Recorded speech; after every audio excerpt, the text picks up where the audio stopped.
तो आज मैं जिस मूवी को रिव्यू करने जा रही हूँ उसमें एक पंजाबी लड़का है और एक साउथ इंडियन लड़की है and they both fell in love with each other. क्या मेरा टाइटल परम सुंदरी नहीं कह रहा है? Yes, because I am talking about Vijayanagar का vampire. Oops, sorry again, I am talking about Thama. मुझे लगता है विजयनगर का vampire was a more justified title. Anyways, moving ahead. मैंने कास्ट की बात इसीलिए की है क्योंकि परम सुंदरी भी एक मेडॉक फिल्म्स का ही क्रिएशन है।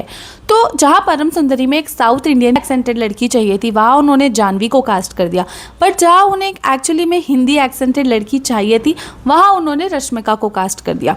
तो why not cast people who are better fit for the role? Rashmika, I am not saying कि रश्मिका ने बहुत बुरा काम किया इस मूवी में या वो अच्छी नहीं लग रही है। She is looking absolutely amazing in the movie, she is stunning. But then जहाँ डायलॉग डिलीवरी की बात आती है हिंदी में वहाँ शायद थोड़ी कमी रह जाती है। कमिंग टू आयुष्मान खुराना, अगर आप आयुष्मान को इस मूवी में देखेंगे आलोक के रोल में, वहाँ आपको एक रियलाइजेशन तो ज़रूर होगा कि आयुष्मान क्यों हमेशा एक तरीके की मूवी करते आए हैं या एक जॉनरे को में ही क्यों एक्टिंग करते हैं। Because Ayushmann Khurrana is not cut out for Thama at all. Coming to Paresh Rawal is a phenomenal actor, we all know that. But इस पर्टिकुलर मूवी में उन्होंने अंडर परफॉर्म किया है या ये पूरी मूवी ही इतनी एवरेज थी कि उनका परफॉर्मेंस एक अंडर परफॉर्मेंस लग रहा है। There is no differentiation between the two. Then the next character I want to talk about is Faisal Malik. In this particular character, I don't know ये कैरेक्टर का क्या रोल था कि उसे ह्यूमन नहीं बेताल बनाया गया या क्या था, because he says that he has been maintaining the balance since 172 years, but उन्हें अभी एक पुलिस ऑफिसर का रोल दिया गया है। तो क्या वो as a police officer 172 years से एक बैलेंस मेंटेन कर रहे हैं या वो किस तरह से बैलेंस मेंटेन कर रहे हैं उसका कोई जिक्र ही नहीं है पूरी मूवी में। So it feels like there is something missing from that angle as well. यार हम कास्ट की बात करें और हम विलन के कैरेक्टर को पीछे छोड़ दे, ऐसा नहीं हो सकता। तो इस मूवी में नवाजुद्दीन सिद्दीकी ने विलन का कैरेक्टर प्ले किया और उन्होंने बहुत सारी दूसरी मूवीज़ में भी विलन का कैरेक्टर प्ले किया है। तो उनके लिए हर एक कैरेक्टर में यूनिकनेस का होना बहुत ज़रूरी है। बस इस मूवी में उन्हें एक ही ब्रीफिंग दी गई है कि आप वही करिए जो आपने किक में किया है, तो उन्होंने कुछ डिफरेंट किया ही नहीं है। ऐसा लग रहा है कि हम बस किक का ही अलग एक विलन का रूप देख रहे हैं, बस वो वही मूवी से उठ के इस मूवी में आ गए हैं और वो एक्टिंग कर रहे हैं। तो मुझे लगता है नवाजुद्दीन एक बहुत अच्छे एक्टर है और उनका भी पोटेंशियल पूरी तरीके से वेस्ट कर दिया गया। एनीवेज, कास्ट और पूरा ही कैरेक्टर जो आर्क डेवलपमेंट है मुझे वो इतना पसंद नहीं आया मूवी में। तो चलिए अब स्टोरी लाइन की बात करते हैं। अगर हम स्टोरी लाइन की बात करें या पेस ऑफ द मूवी की बात करें तो first half is very slow. ऐसा लगता है कि कुछ बिल्डअप ही चल रहा है, कुछ होगा पर कुछ होता नहीं है। एंड जब सेकेंड हाफ स्टार्ट होता है तो आपको पता है कि आप एक्शन ही एक्सपेक्ट करें और बहुत सारा एक्शन है, बट वो भी जस्टिफाइड नहीं है क्योंकि भेड़िया का एक्शन को बहुत सारा टाइम दे दिया। तो जो मेन फाइट है मेन विलन और आयुष्मान खुराना का जिसमें मूवी बनी है उनको इतना टाइम मिलता ही नहीं है या वो एंगल इतना एक्सप्लोर होता ही नहीं है। इनफैक्ट जो पूरी बैक स्टोरी दिखाई गई है रक्त बीज वाली वो भी बहुत ही छोटी और बहुत ही रश्ड वे में दिखाई है कि 90 सेकेंड्स में प्रॉबेबली पूरी ख़त्म हो जाती है। तो आप अगर एक मूवी एक कॉन्टेक्स्ट पे बेस करें, कम से कम उसमें टाइम तो स्पेंड करें। अगर हम कॉन्टेक्स्ट की बात करते हैं तो रक्त बीज इज़ नॉट समथिंग जो अभी आया है इंडस्ट्री में, इसे हमने इतना एक्सप्लोर कर लिया। मुझे लगता है कि अब एवरी अदर मूवी जो फोकलोर पे बन रही है वो इसी पे बन रही है। अभी रिसेंटली काजोल की मूवी आई थी माँ, वो भी रक्त बीज पे ही बनी है। So why not explore another folklore या कुछ और एंगल हम क्यों नहीं एक्सप्लोर कर रहे हैं? हम क्यों वही रिडंडेंट एंगल्स पे फिक्स्ड है?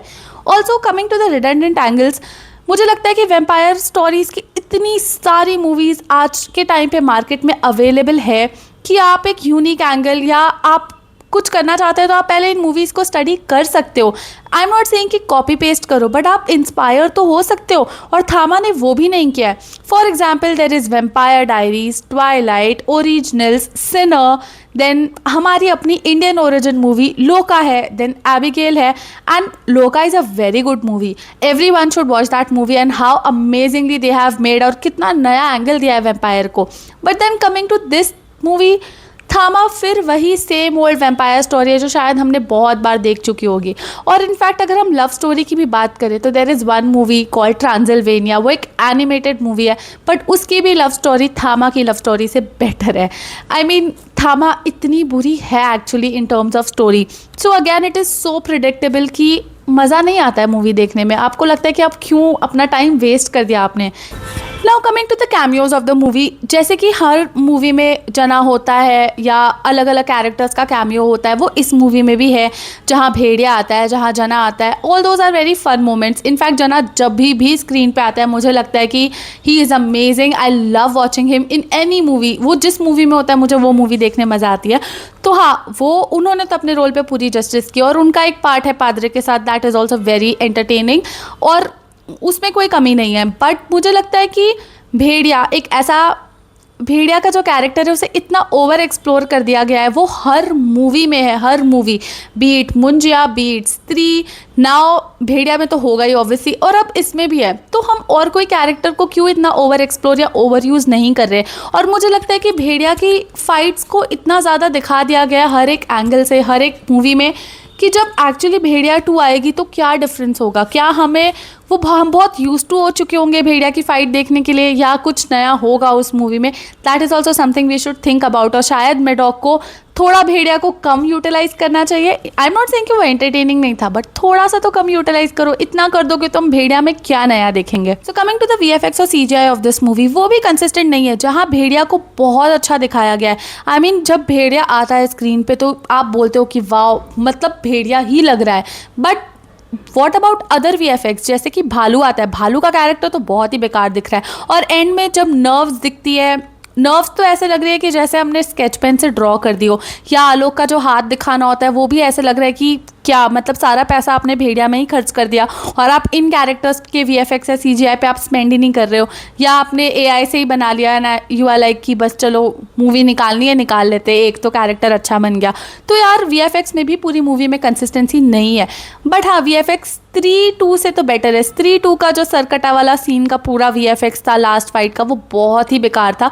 उससे तो थोड़ा बेटर है, थोड़ा लेवल्ड अप है, बट देन और बेटर हो सकता है। बेटर नहीं या तो कंसिस्टेंट तो हो ही सकता है। अच्छा है तो थ्रू आउट अच्छा है, और बुरा है तो यार फिर आपको अच्छा बनाना पड़ेगा। सो ऐसे छोटे छोटे कुछ और पॉइंट्स है जो इस मूवी को एक इनकम्प्लीट मूवी बनाते हैं। जैसे कि हर मूवी में, मेडॉक की हर मूवी में स्त्री हो, मुंजिया हो या भेड़िया हो, इन सब में एक सपोर्टिंग कास्ट, एक फ्रेंड्स का एक कैरेक्टर है जिसकी वैल्यू होती है।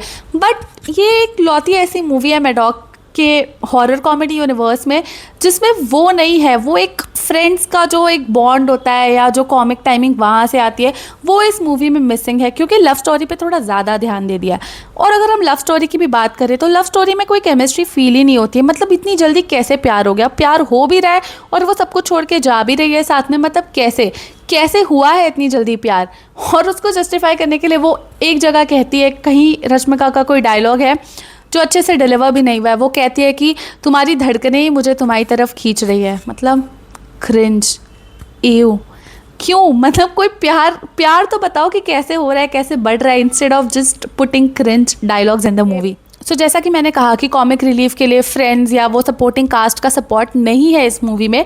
इस मूवी में कॉमिक सपोर्ट या कॉमिक रिलीफ के लिए इन्होंने मीम्स को यूज़ किया है, और इतना ज़्यादा यूज़ कर लिया है कि मुझे ऐसे लग रहा था कि मुझे मीम स्टडी करके आनी चाहिए थी to understand all the meme references.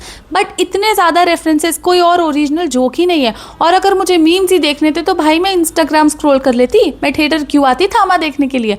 तो कुछ वो भी मिसिंग है जो पहली मूवीज़ में हम देखते आए हैं। सो यार, हम मेडॉक हॉरर कॉमेडी यूनिवर्स से अब बहुत कुछ एक्सपेक्ट करते हैं, बिकॉज दे डिलीवर। अगर मूवीज़ थोड़ी बहुत ऊपर नीचे भी होती है तभी भी मज़ा आता है, एटलीस्ट कहीं ना कहीं कुछ ना कुछ एंटरटेनिंग होता है। इवन विथ मुंजिया, अगर उनका कास्ट बहुत फ्रेश था तब भी बहुत मज़ा आया था।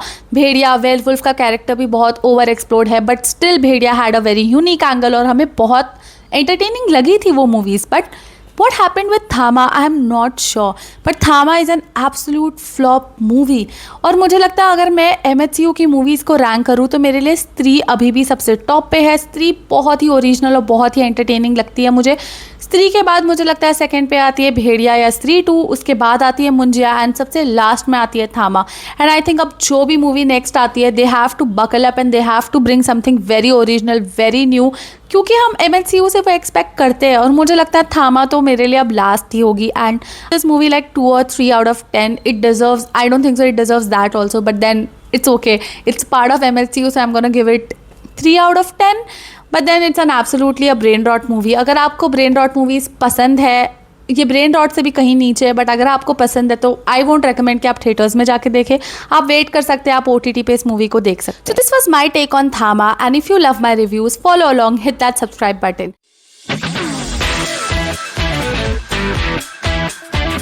You are watching Weekend Watchlist Dissection. I am Ariba and I dissect movies so that you have an opinion whether the movie was good or not. And Thama was an absolute flop. Let me know in the comments below, what do you think of Thama and which MHCU movies do you love? Happy binge watching.